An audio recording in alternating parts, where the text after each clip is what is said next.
En Australie, un projet de train infini capable de recharger ses batteries électriques en roulant. Voyons ce qu'il en est. En Australie, le géant minier Fortescue a annoncé débuter le développement d'un train électrique capable de recharger ses batteries automatiquement en utilisant la force gravitationnelle des tronçons de voies de chemin de fer en pente. Une première pour une technologie de ce genre qui devrait être développée d'ici 2 ans. C'est un système de récupération d'énergie, je vois pas où est la révolution en fait. Bon, continuons. Parcourant la blanche immensité d'un hiver éternel et glacé d'un bout à l'autre du pays, roule un train qui ne s'arrête jamais. Sévère tiré de la BD à succès de Rochette, le transperce-neige pourrait bien devenir réalité dans un futur proche, du moins pour le train, on espère fort que ce ne soit pas le cas pour le reste des événements.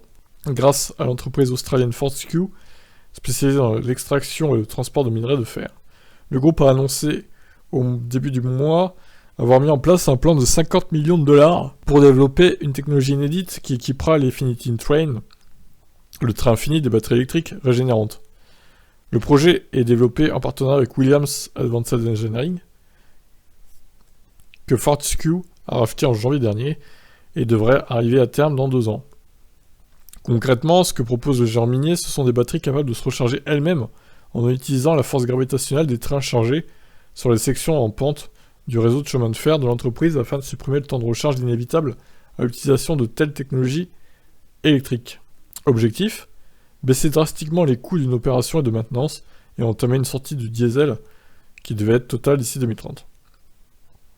Elizabeth Gaines, PDG du géant minier, ne le cache pas, la régénération de l'électricité sur les sections en descente supprimera le besoin d'installation d'infrastructures de génération d'énergie renouvelable et de recharge, en faisant alors une solution efficace et capitale pour éliminer le diesel et les émissions de nos opérations sur rail. Oui, mais d'accord, mais bon, il n'y a pas que des descentes sur le trajet. Je comprends pas tout, là, honnêtement, c'est étonnant leur truc. Le train infini n'est pas un grand plan pour servir l'humanité, même si l'entreprise prévoit une distribution à un niveau plus global lorsque tout sera prêt et fonctionnel. Il est à souligner que le développement de cette technologie diminuera énormément dans le futur les coûts et les émissions de CO2 des trains Fortescue.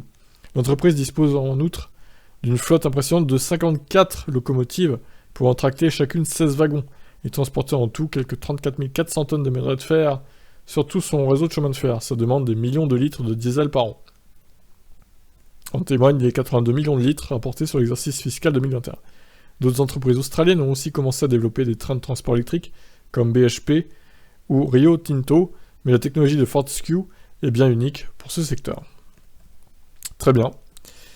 Eh bien, ouais, pour ce secteur, précisons quand même, parce que la régénération, c'est assez connu dans les voitures électriques. Mais bon, je vois pas en quoi c'est révolutionnaire. Dites-moi en commentaire si vous avez d'autres infos sur ce projet intriguant. Allez, ciao ciao.